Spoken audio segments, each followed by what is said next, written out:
Hello, everyone.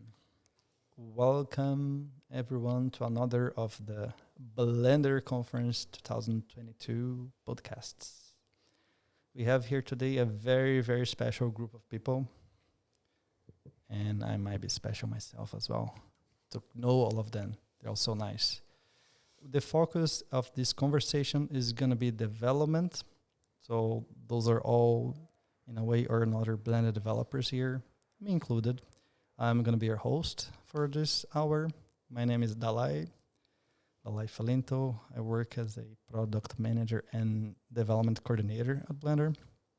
We have here from my right to my left, Lukas Tonne. Please say hi and introduce yourself. Hi, I'm Lukas. I'm a software developer currently at Microsoft Havoc in Ireland. I've worked on the Cosmos Laundromat / Project Gooseberry back in 2015, 16. And I've been a Blender contributor for many years. Well, welcome, Lukas. Hello, Falk. Please introduce yourself. My name is Falk. I'm also a developer, and I mostly work on Grease Pencil nowadays. And I've been working now for over a year at the Spa Studios. What is the Spa Studio known for? It's known for the film Klaus, which was on Netflix. And was also awarded A award? the best. They got the Oscar for the best animation. They were nominated. Nominated for one of the best. It was running together with I Lost My Body, right? No, I think the I other year? can't remember. I think Anyway, it was it's a great production, great film, really pushing this boundary of 2D and 3D. And we're going to talk a little bit about this, but they're now studying to use Blender in their pipeline, in particular Grease Pencil. And then the one man that needs no introduction, but Brecht, please introduce yourself. Hi, I'm Brecht van Lommel. I've been involved in the Blender project for a long time. I got involved in 2001 when the code was just open sourced, and I've been contributing to Blender since then most of the time. And I guess I'm mainly known at the moment for making cycles, but I've worked on almost every part of Blender at some point in time. You were chief architect at some point. You were developer coordinator at some point. Yeah. I mean, just sort of every position possible, like Studio TD or UI design, all this stuff at some point. Yeah. Are you in the position that you like the most at the moment? Well, my job title is the position I would like to be in. The reality is not always the same because I sort of have to help out with other stuff sometimes. But I'm trying to get towards being able to develop cycles full time without too many other distractions. I will start the segment with you, also because you might need to leave us early for a cycles meeting. I think we're good. Good, very good. Okay. Well, let me ask you something anyways. Because you have been working with Blender for as far as I remember, because I knew you when you were already involved with Blender. Oh, the microphone needs a little video. Which microphone? All of them? I think just Brecht, maybe. Okay. Oh, it's maybe Brecht only? Yeah. Just let us know in the comments. Also share this link, like the video, subscribe. So Brecht, you've been working with Blender for quite some time, and you learn also a lot throughout the way. I would like to start asking you, the Brecht that we had 12 years ago, would that Brecht be hired to be a Blender developer to play the role you play at the moment? Were you ready to the... You mean 12 years ago, which I have to think where I was 12 years ago. I guess that was after having contributed to Blender for already, 8 years or something. Not really. I think doing more leadership roles and is something I had to grow into, and it's still not sort of the natural state for me. It's not really what I want to be doing, but I think just having the experience of not just working at Blender, but then also going to work at SolidAngle and Autodesk for a while, and just sort of getting a different perspective and some distance and so on. I think that did help, like doing more leadership stuff and sort of getting a different, getting more experience to be able to do that kind of stuff. All right, and my volume is also louder. And you also worked in different companies. You went to a company before this, we don't need to bother much, but then eventually you went to Arnold, which got incorporated as part of Autodesk, and then you came back, got tired of Spain, and came back to the beautiful Amsterdam. And I wonder, do you see much of a difference? And I know we talked about this, a lot, given how few we talk, but do you see it, which differences you see the most when it comes to the team autonomy, for instance, on deciding the prioritization, on deciding what to tackle next, maybe compared to your experience elsewhere and the kind of freedom we have at Blender? I mean, the thing is, at SolidAngle, I had a lot of freedom as well, and almost the same amount as now, I would say. And I also got pretty quickly into a leadership position there, so I also was able to make sort of decisions about what to work on, not just for me, but for other people as well. So, but I think it just depends a lot from company to company, but at least at SolidAngle, it was sort of the vibe was kind of similar to Blender, I would say, like just a bunch of motivated developers, just trying to make the software work as well as possible. And there was feedback from animation studios. I mean, at that point, they were sort of transitioning in a way from being a software that was available to just a handful of animation studios, and then trying to really service those customers towards like being more widely available to more users. And eventually, it was integrated into Maya as the default renderer, so that that's a very different user base than an animation studio. But yeah, I mean, I cannot speak for Autodesk as a whole, but SolidAngle still had a similar vibe. The main difference is just it's not open source, so you're not working with external contributors. You're working with the same people all the time on one task, really focused on just like there's like 10 people making a renderer as good as possible, whereas with Blender there's, I don't know, like now 20, 30 people making like everything in 3D hired, and then just a whole bunch of contributors with like varying amounts of time to contribute, which is its own challenge. And did you have much of a management layer over there, or was one of those managed by talent structures? I mean, like SolidAngle didn't have like a deep management structure, because also it was a company of like, I don't know, like 20 people or something.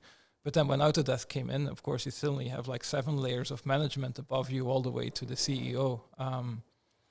But I mean, we were still run pretty independently. I was mainly talking to, my direct boss or my boss's boss, who were, also very technical and sort of concerned with making the software work as well as possible. So, I mean, it wasn't really like there was some weird top-down, control over everything we wanted to do. That's good. Lukas, let me ask you something. At Havoc, is its own operating unity? You guys, you're focusing on game development and developing the physics tools for games, right?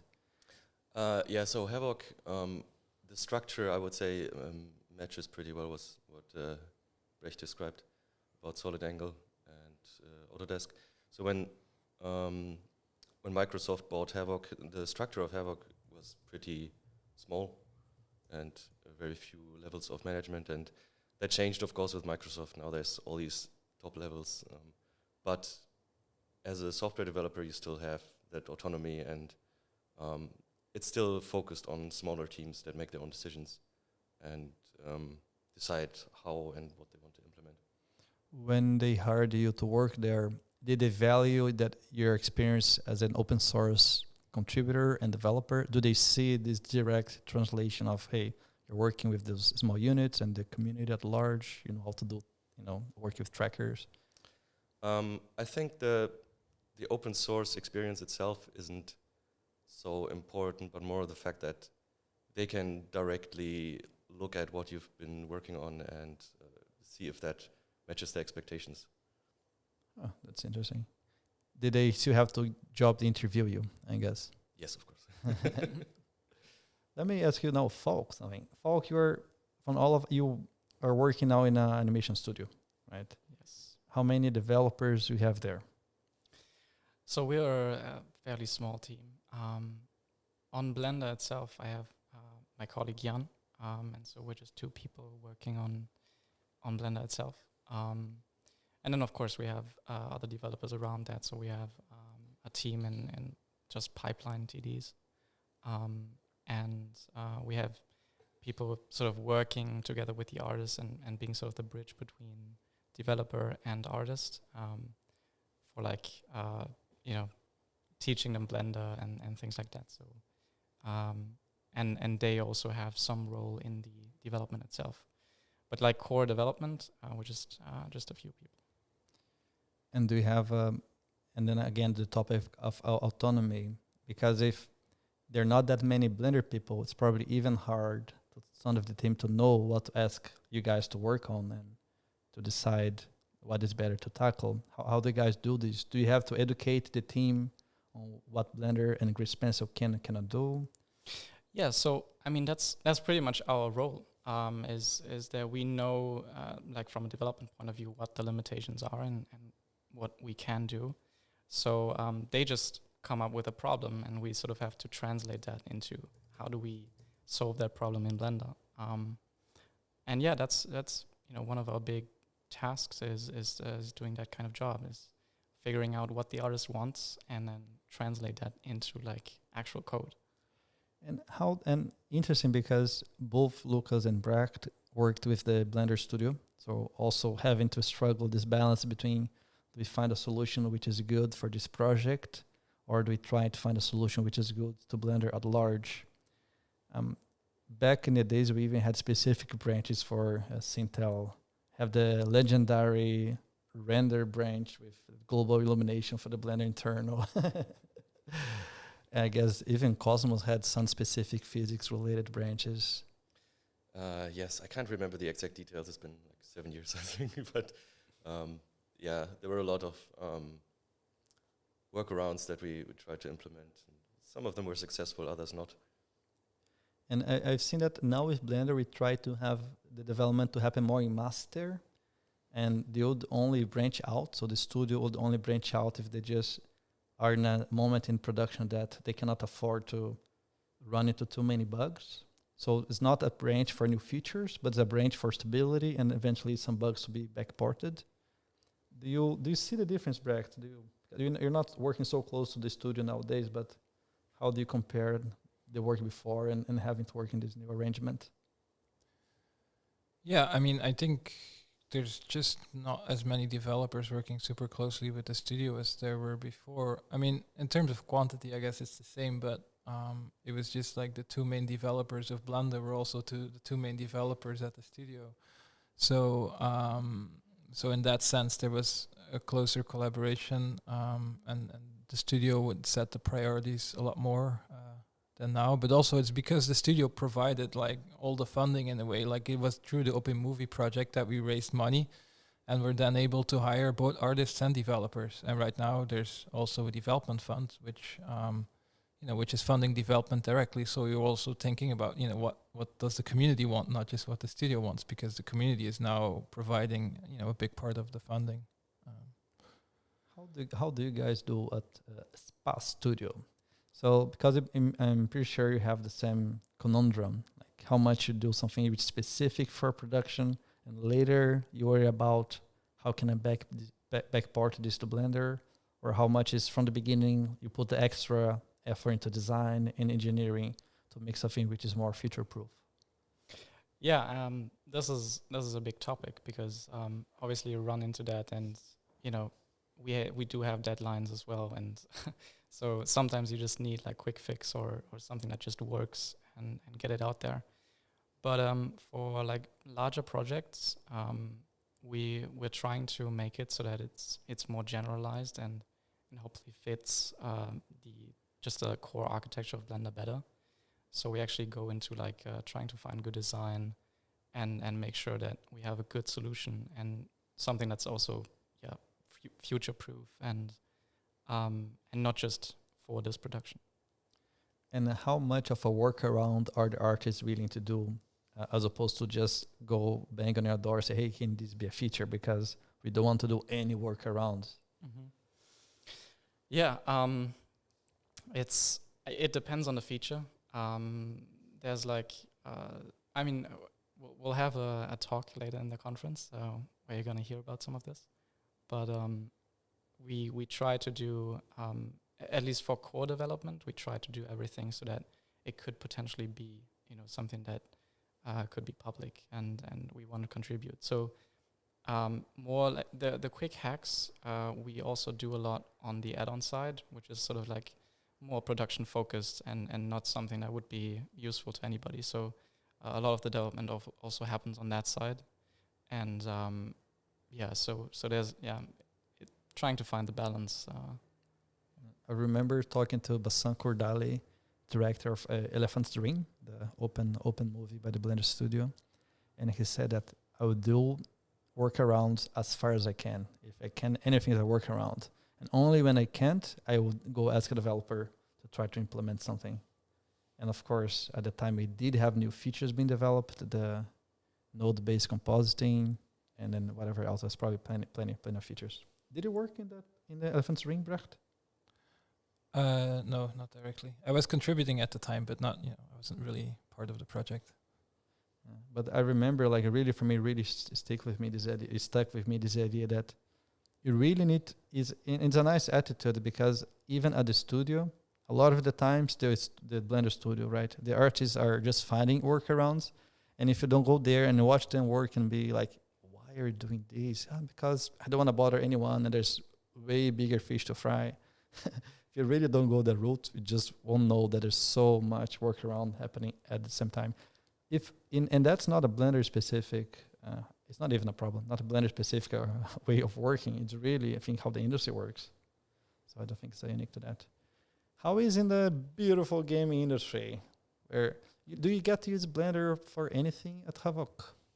At Havoc itself, no. There is, I think, some Blender involvement. Most people are very familiar with Blender, and some of our artists use it personally. But as a software, it's not part of our tool chain, let's say. So the contributions you do for Blender nowadays is mostly on your own, yes, of your own interest and all that. And how is the management when it comes to having you contributing to open source project? Did you have to have a conversation? As long as there's no conflict of interest, that is all fine. Microsoft generally is very supportive of open source software. A lot of the work I've done in the past is also actually open source. The mixed reality toolkit, you can find that on GitHub if you're interested in that. It's of course not Blender related, so there's no nothing really I'm taking away from Microsoft with that work. I remember watching the Silicon Valley sitcom, and at some point part of the drama is around the fact that someone was using working hours or working equipment to implement what became then a startup, and who owns that right. And no spoilers, they think they cleared this out in season 2 or so.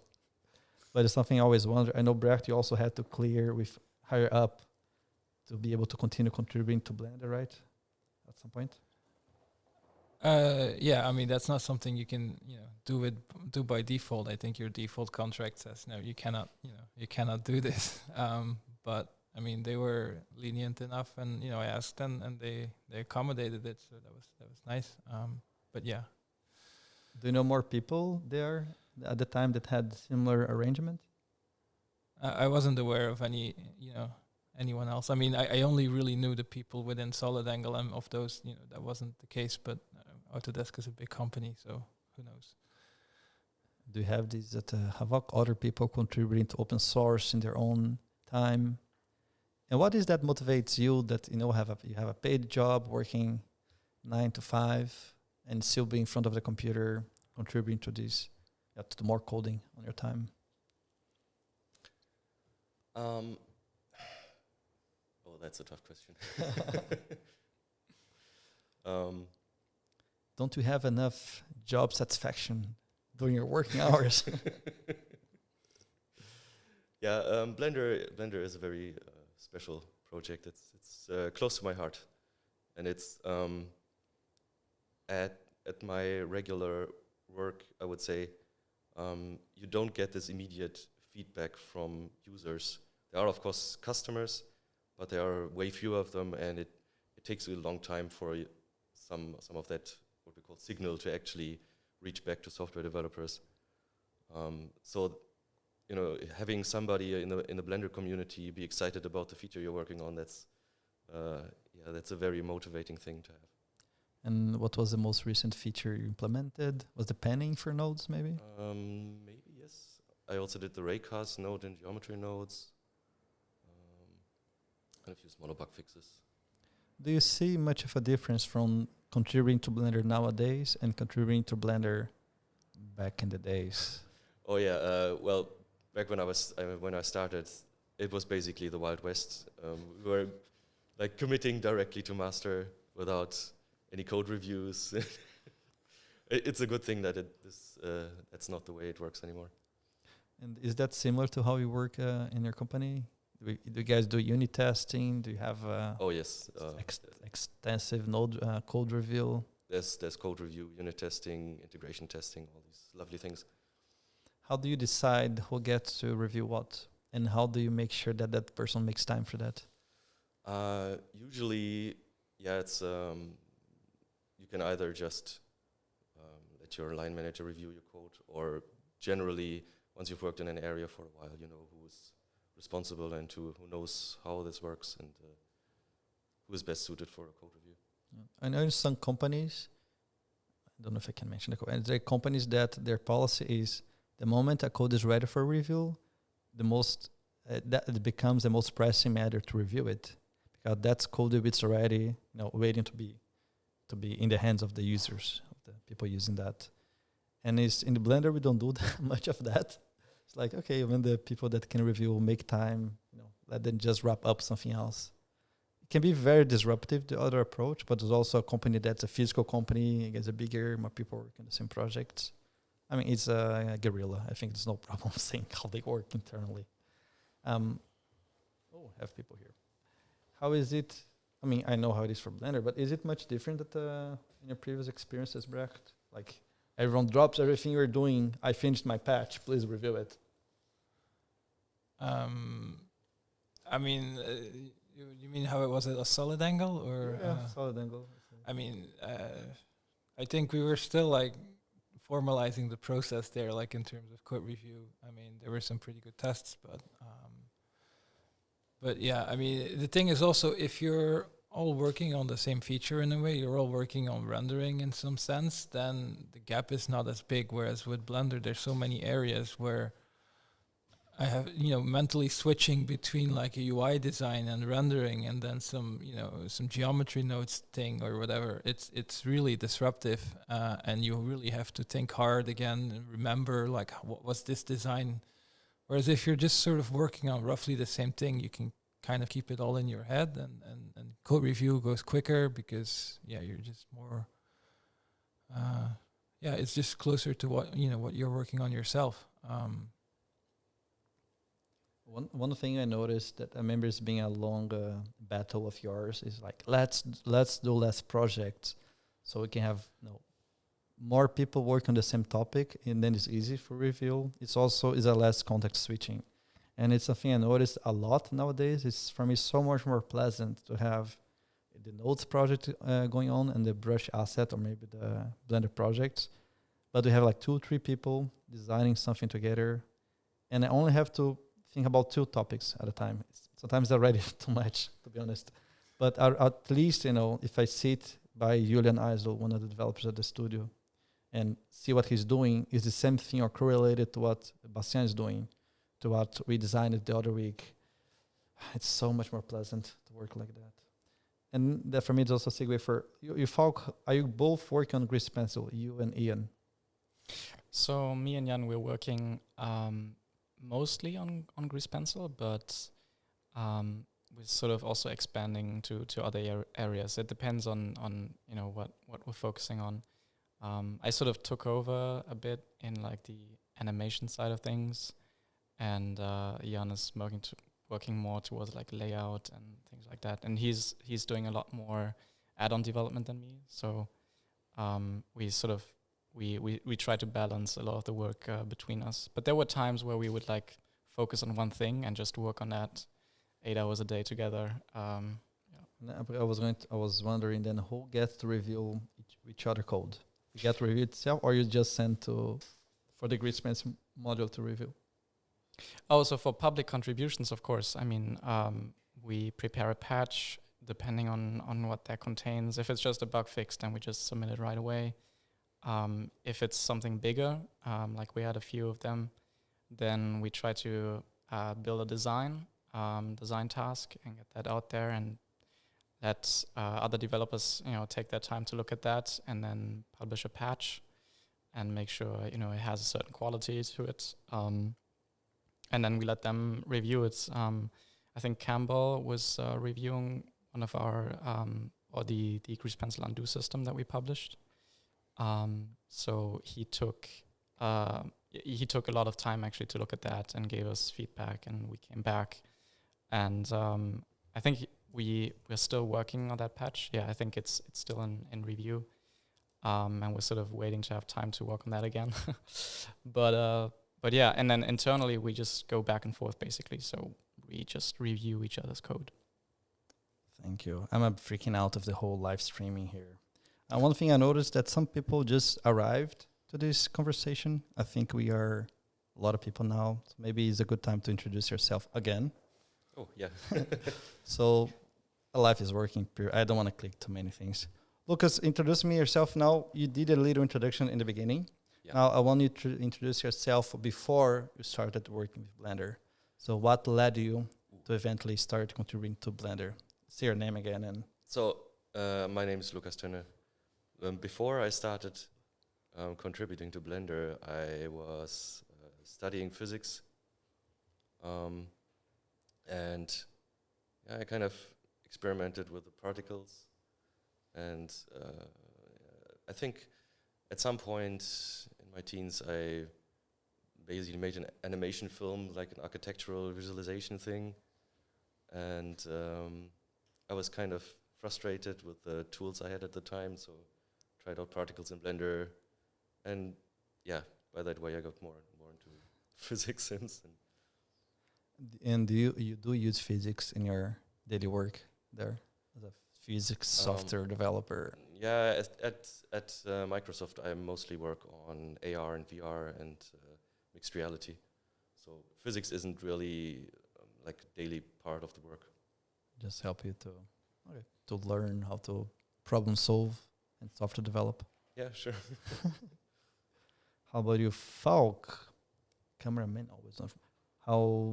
You had a Google Summer of Code, right? That's how you started to be more public in your contributions and involvement with Blender. How old were you at that time? Google Summer of Code was 2020, so I was like 25. Okay. What led you to that moment? Well, say your name for people that are so just my name is right now. Falk David. What led me to that moment? I think so. I got introduced to Blender a long time ago. I wasn't involved in development at all. I was more working with it on my own personal projects. And then during studies, studied computer science, and that was during the time of the Code Quest actually. And I saw the blog post on the task force. If you remember that, that was like a long list of, I don't know, like over 100 tasks on I think it was multi-mesh editing, something like that. We had a few task forces. One was to get rid of derived mesh in Blender, which we still have it in Blender, by the way. But one was indeed for multi-edit object. We wanted to port a lot of the operators to loop over all the selected objects and not only the active object. Yeah, and so that was one of these operators was like my first contribution. I think you reviewed it even. And then I finished my studies, and actually in my bachelor's project, I already worked with grease pencil. So I did like a study on how to find the outline of a stroke, and did like a comparison between different algorithms, and that was my finding basically. And then right after, actually while I was working on that, I talked to Antonio a lot because I needed to know more about grease pencil code. And he asked me like, why don't you do a Google sum of code? And I said, yeah, okay, let's do it. One thing I find interesting about your journey so far, that I remember after the Google Summer of Code, we had some budget thanks to the donations people do to the Blender Development Fund. Please continue donating to the Blender Development Fund. And we had we were able to grant you a development grant to keep working on the grease pencil. Because the grease pencil is interesting because most of the development team is doing as volunteers. We try to hire Antonio Vasquez for sometimes, and he's fine with this arrangement. He has no pressure. He does something meaningful, and he still has his company on the side. But since you came along saying, what, it's a chance for us to help a little bit to boost the project. And shortly after, there were those people in this studio looking for someone. They contact you, and I remember having this conversation like, what is better for Blender? Is it better for us to have Falk staying with us as a core developer for grease pencil, or maybe it's better for him to get a different experience, see how things are out there, still be involved with the project, which is a vision that I think Tonne always had back in the Elephant Dreams, to try to have studios that they would foster developers, and that would be the development team of Blender. But it took years for this idea to pan out. Years. I think only now we are at that stage where this is happening. But over the course of those years, we still had to have the core developers working at Blender. Still the case-ish, but now we have NVIDIA, we have Spa Animation Studio, we have Facebook, we have a lot of companies. I'll stop mentioning them. Brecht van Lommel, for you I have a different question. Sure, it's interesting what led you here, but I also know you had a different passion, which was on only photorealistic rendering. I remember once I asked you, what you'll be working on if you're not working on photorealistic rendering? And now we're kind of going full cycle, maybe next year, if your next project. We're being interested on texture right from the beginning. Why? I don't Don't I mean, remember. it's just like texturing is one of a million projects that would be interesting. I think at that time I answered texturing because maybe I was thinking about it at the time. But I mean, sort of any area in Blender is interesting as long as you can sort of dive deep enough and try to get something towards the state of the art and try to like fully understand the problem and find, a good solution. That's what's interesting to me. It's not like, well, let's make as many features as possible, but like let's do one thing as well as possible. That's what's that's the most interesting to me at this time. Like maybe 20 years ago, I would have wanted to implement like a dozen features, but now like I'm more like, oh, let's do this, a couple things well. But then, what led you to Cycles then? You had a Google Summer of Code probably 15 years ago. I don't know, a long time ago. Yeah, I don't know what the date was, but yeah, it might be 15 years ago. I did inverse kinematics at the time. But yeah, the thing that led me to rendering was mainly working with the studio. So we talked about this render branch, which added global illumination to Blender, and it was a big hack. And I didn't like the implementation at all, but I mean, it sort of worked. And so then I was like, okay, what's the future-proof design? Like, where's where are renderers going? And it seemed to be that everyone was going into the direction of path tracing and GPU rendering. And like at the time we announced Cycles, there was still sort of also unclear, like, is the future going to be like a Ray's RenderMan, old school RenderMan style thing, or Does it really make sense to fully bet on path tracing and so on? And of course now there's Eevee. There's more like there's another paradigm now as well. So it was more the desire. Like we did this rendering. I worked on the Blender internal render, and it was like I can do better than this. I mean, I want to do something better. That's sort of more long term the right direction. Do you think, well, for people that don't know, Cycles is based on the PBRT and classic implementations, right? I mean, not really.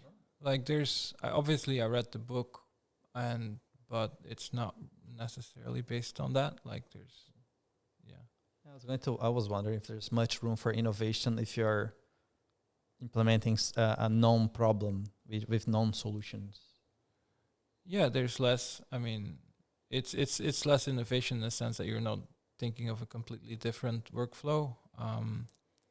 I think the thing that Cycles was a bit different than other path tracing render engines at the time is that it was really well integrated into the viewport. It was just like you change the shading mode to something else, and it's just it's just there in the same place. Whereas otherwise you would have the separate IPR window, or maybe even you have to press a button to see the render, and just sort of trying to make it really well integrated with Blender, which helped because I knew Blender. I think that sort of, I mean, it's not necessarily like a technical innovation, but it's just sort of trying to do, to think like what is the right way to integrate a render going forward. And I felt it needed to be like in the viewport right there instead of some separate thing. And do you think that decision still paid out? Still this close integration with Blender? Because even Cycles is a standalone application, right? Yeah, I mean, the idea was also like I wanted to have some flexibility of like, maybe I want to do something else with Cycles in the future, and keeping it separate. It's nice, especially now that it's Apache license. Like if I wanted to, I could do some, use it for some completely different purpose. Sorry, I actually forgot the question. I forgot it as well. Okay. No, is that whether those decisions you made back then still make sense? This close integration with the viewport and having it as the main product, the Cycles within Blender, more than the standalone project. I mean, yeah, in some sense. I mean, I think like Eevee and Workbench are very tightly integrated, and I think that really pays off because for things like texture painting, you don't really want a distinction between what's drawn in the viewport and what's in your render. So being able to texture paint in Eevee while you're maybe also rendering with Eevee is that kind of integration is super useful, I think. Right. Speaking of Eevee and integration, and by the way, if you have questions to each other, please go ahead. But I have plenty. Falk, I still want to know how much of Blender you are leveraging at the Spa Animation Studio. I know that Klaus was made not using Blender at all, but was also the whole technology for those visuals was a third-party company in a way. And they own the technology, which for the studio with their creative vision was a bit of a disheartening. And it's interesting, we're talking about Blender, about the freedom to create. So I think that story for the Spa Animation Studio is really remarkable to show the importance of having this freedom to create and to own the technology that is part of your vision. So I'll be interested to understand on their pipeline and now how much is already settled on stone to be using Blender. Are you guys still experimenting? Are you guys using Cycles, Eevee, or just Grease Pencil with something else in the background? I don't know how much I can talk about that, but I know that, in the very beginning, Blender was considered because it made sense for the type of animation that they do. So you have this great mix of 3D, 2D, but it's fully drawn animation. So obviously they took a look at Grease Pencil and what it could do. And so they became more and more interested in that. And obviously I came on board, my colleague came on board.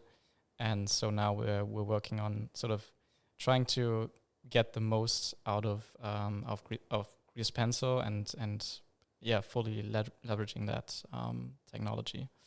Also, the idea would be to eventually use, of course, not only Grease Pencil, but maybe also Blender for the 3D part and whatnot. Yes, so obviously, since there was talk about Blender, there was also interested of other areas to jump in and figure out if we can use it there as well. Again, I don't know how much you can talk about the pipeline. But I hope we see in the future more. Are they open about after the fact, talked about the technology and the process? So my personal feeling at the studio is that everybody is really welcoming open source and embracing it. And we haven't been doing this a long time. I mean, again, it's a bit more than a year ago now that I joined. So we're still trying to figure out how we can really use open source and how this how do we do the things the open source way? Because we want to do things the open source way, but how do you do this while being in production, for example? So these are sort of the problems that we're dealing with. The studio is welcoming open source and wanting to contribute. For me, the animation studios out there, which are not the Blender animation studio, the Blender studio, are the ones that are really breaking ground on really having to find this equation of how to be financially viable, but at the same time making sure that their technology is part of what is unique to them. If you're thinking about clouds and how the visual is tied to the IP you guys can produce, and at the same time be able to also not having only the technology as your main selling point, because why not sharing this technology so we can tell more and better stories together? Exactly. So I found this balance is very interesting to see, and I'm very curious to see what's going to come out of this. How much of your time doing work then you can dedicate to the Blender development meetings and going to the tracker? Do you still do bug fixing for something which maybe is not needed at the studio, but you know what, maybe something you introduced 1 year ago? So I mean, developing, like really do Blender development publicly. I do that on my own time still, but if we find a bug, and very often we will just test it. Hey, is this present in master? And if it is, then we'll just write a bug report, make sure it's clean, and then just contribute a patch with it. We have lots of examples of that. Do you have an example of a feature already that you had to develop for the studio that is now in Blender? There is, yeah. I don't know if I want to talk about this now because it's going to be in our presentation. But it's fine, because your presentation is going to be for people that are here. But this live the podcast is something that for people that are at home, they get to experience this live. And people here only get to watch this once they go home and then watch in the end of the day. I mean, I can give an example because it's already public. People know about it. So we had performance issues with really heavy files, many grease pencil strokes, many points. So like in the gigabytes. And so we looked at how to deal with the copy on write issue, where after every operator is run, you would have to copy the whole data block. And that led to some big issues. So we started to look into that and wrote what we call the update cache, which essentially replaces the copy on write functionality with what we call an update on write, where we keep the evaluated states and don't destroy it, and replace sort of the things that we know changed, and only copy parts of the data structure over. And that patch is public. And we worked on that for a long time. We sort of did like a design task on that, published that and got some feedback, and then just published a patch and made it ready. And that was, I think, merged in I think 3.2 even. It's been some time. So I think it's just before 3.3. So it might be in 3.2, maybe 3.3. And for the overhead of having this feature, which is already useful for production, but getting it revealed, getting it documented on the release notes, it is overhead. Do you manage to do it in office hours, or is also on your own time at the moment? No, that was all part of office hours. So we talked through that internally and made a decision to just make it public, because we thought it would be great to just have this in there and build upon that in master. So the interesting thing with that feature is that it's also opt-in, sort of. So if an operator doesn't tag things for an update, it just defaults to copy on write. So it's it doesn't touch anything else, and so it was easy to contribute that, in a sense that it's like plug and play basically. So we didn't have to change everything. We just added it and changed it for, I think, the drawing operator, which uses the update cache, and said like, okay, from then on, others can jump in if they want to. They can see how to sort of integrate the update cache and then update it for other operators. Got it. Can you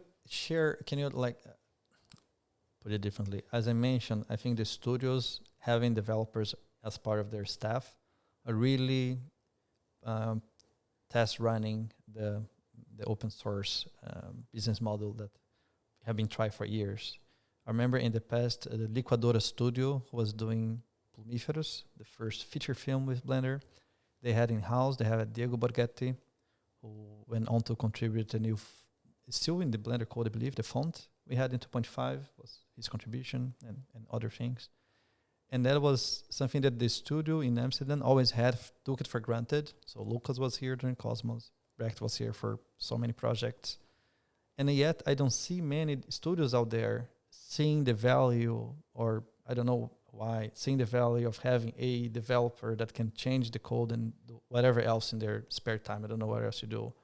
But it'd be interesting if you could share a little bit, try to sell this idea to the studios out there. Like, you have so many artists, it would be so valuable to have also developers that can change Blender for your benefit and for the benefit of everyone.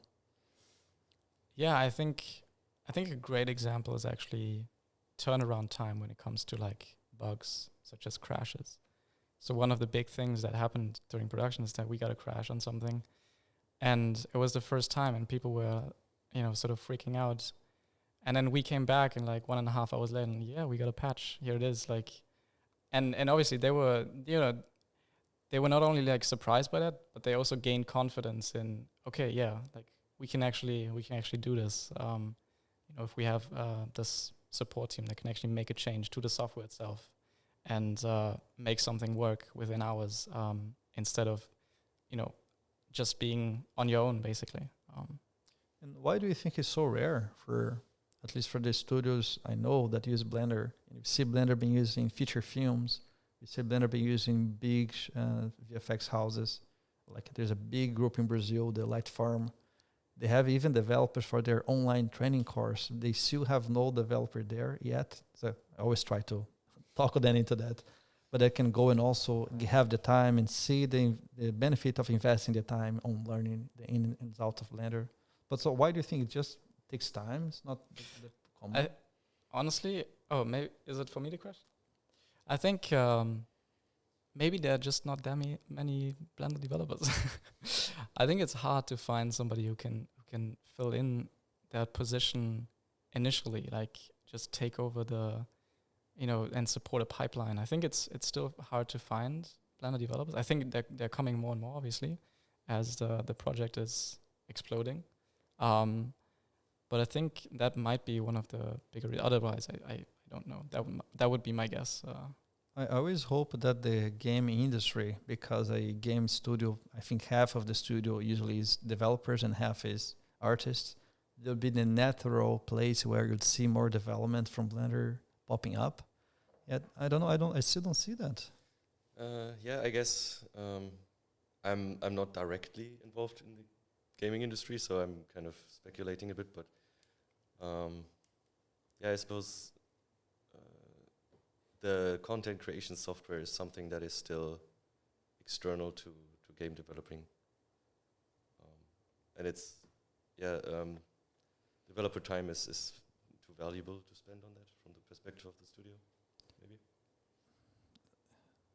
But I found for me it's always so strange, right? You have developers there already, and maybe they're busy doing the game logic. And now and more we have less people making engines because they just go use Unity and Unreal. So we have a different kind of developers. Do you have a theory, Brecht? I think, a lot of studios, animation studios or game developers, Blender is used, but it's not necessarily the central software in the pipeline. So if it's like the central software that you're building around, I think it's more obvious to hire a developer, whereas it's it's this extra thing that you use for modeling, but then you maybe have like 10 other software packages that you're using. I think the step is less obvious. I mean, that's my guess. But do you still think it would be beneficial to those studios to have a in-house developer that can do Blender development? I mean, at a certain point where you have a certain number of artists spending a certain number of time in the software, it must start paying off, right? I don't know exactly what that point is, who does the math for that, but I mean, I think that's definitely there. Yeah, maybe it's also that the kind of fixes that would be developed in a game studio are same as an animation studio, would be quick fixes that just solve a very specific problem. They don't have to be like long-term usable and are not necessarily something that you would want to contribute back. Keep talking. No, I want to. Pablo's around. I wanted his help to know where to click because it's been 30 minutes which I'm freaking out. But it's okay. Can I click on this button, Pablo? Probably. Lucas, I have a question which I might ask the same for a few of you guys. You worked on the physics part of Blender and with mixed results. I was there for some of these. Yeah. In the beginning of the pre-production of Cosmos. I had a great time at that time. Yeah. And then I went out and then I learned, this thing was cascading out. And was, my question is more like, we still haven't refactored this physics system in Blender ever since. And I do wonder, would you have approached the project any differently? What would have done it differently at the time? Yeah, so I think one of the problems that we had was we had a very long sort of pre-production phase with script development, and we didn't really have a good focus on developing features that we ultimately needed. And there was a lot of, I would say, wasted time.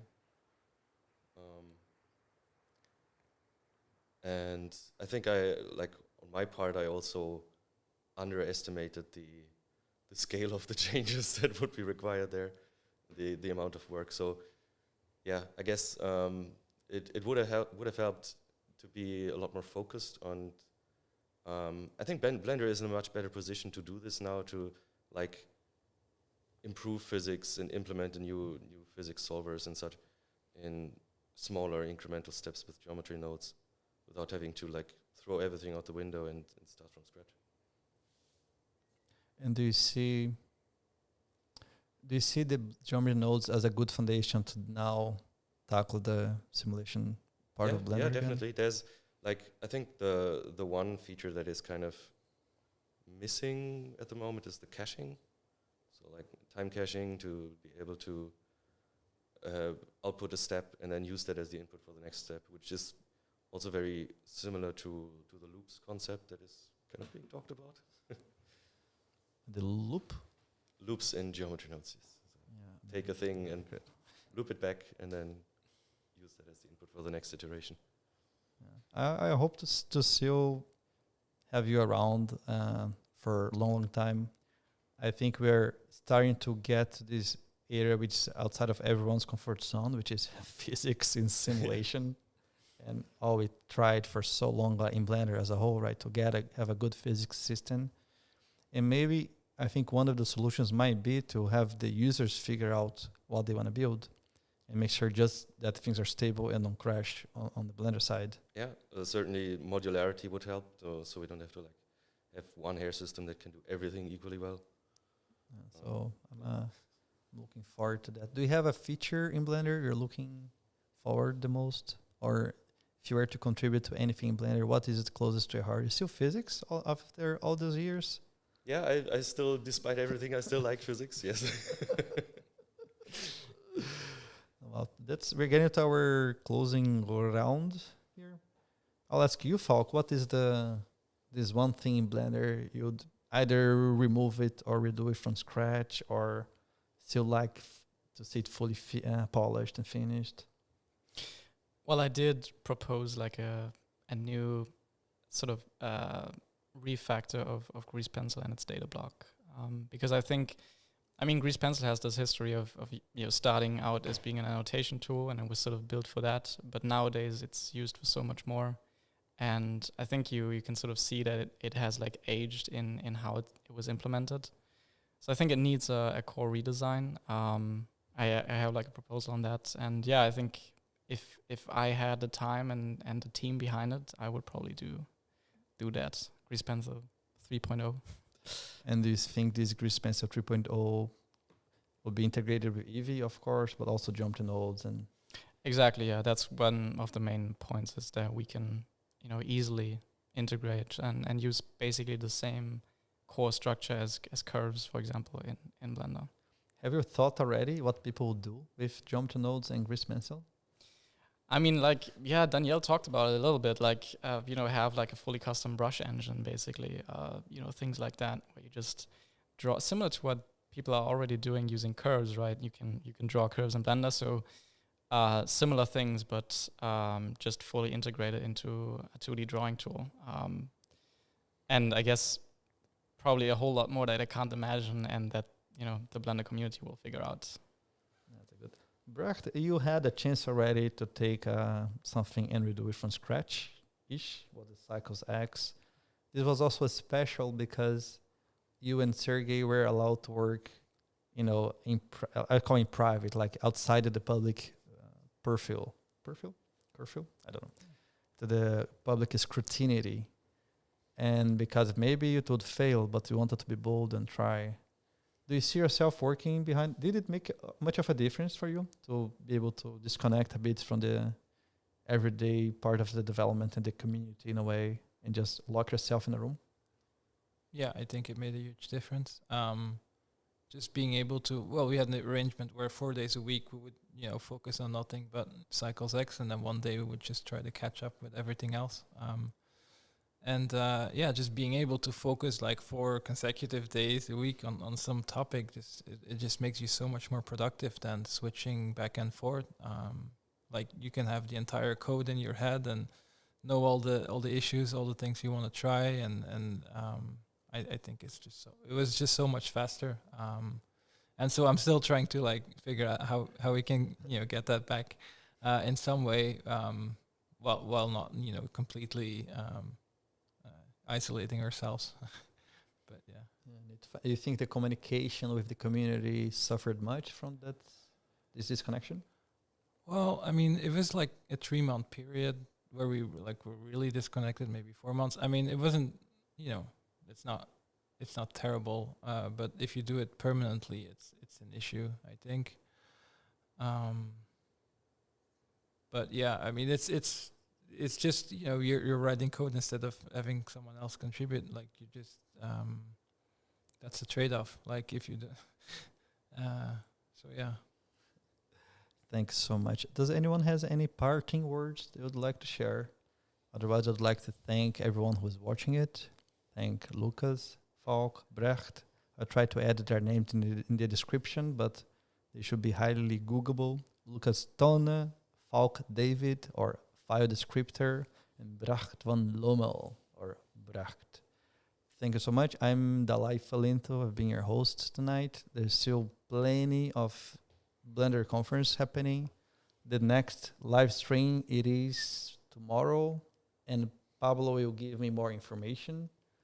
Do you know when's the next live stream, Pablo? Yes. Actually, you have the Hello, everyone. The next live stream is tomorrow morning at 11 a.m. Friday, Amsterdam time, with Alan, which is known to be the assistant of Captain Dissolution. So you should check it out. And then Andrew Price. And then followed by Andrew Price at 1:30, and then Jonathan Williamson at 4 o'clock. Thanks so much for everyone plugging in. The Blender conference presentations are being uploaded as we speak. They're not a live stream this year, but they should be there for you to watch at the convenience of your home. And it's been a pleasure. Have a good day. Good day, everyone. Bye-bye. Bye. Bye-bye. And